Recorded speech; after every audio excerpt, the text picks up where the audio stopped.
Bro ఎలా ఉంది mister Bachchan? అస్సలు బాగాలేదు బ్రో సినిమా. అసలు కొంచెం కూడా నచ్చలేదు నాకు, ఏది నచ్చలేదు సినిమాలో.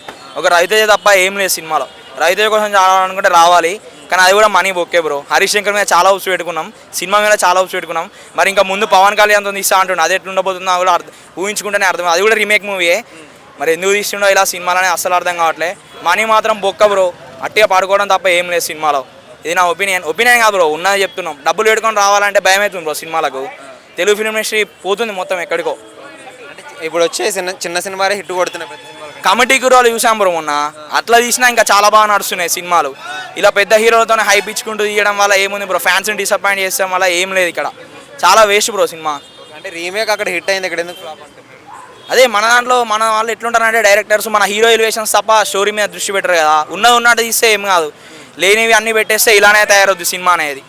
సో హోప్స్ ఏం లేవు, ఒక పాటలు బ్యాక్గ్రౌండ్ మిక్కీ మేయర్ లేకపోతే ఇక కష్టం బ్రో, ఇక ఆయన ఏం నడవదు ఇంకా cinema. Songs okay bro, songs trailer నచ్చే సినిమాకి వచ్చాము, కానీ సినిమా చాలా డెడ్లీ ఉంది బ్రో. డైరెక్ట్ రవితేజ గారి క్యారెక్టరైజేషన్, రవితేజ గారి క్యారెక్టర్ బాగుంది, ఇన్కమ్ ట్యాక్స్ ఆఫీసర్ చాలా బాగా చేశారు. ఆయన క్యారెక్టర్ని ఆయన బాగా నిరూపించుకున్నారు. బట్ సినిమా ఏం లేదు బ్రో. రవితేజ కూడా చాలా చేంజెస్ చేసుకోవాలి స్టోరీ సెలెక్షన్స్లో.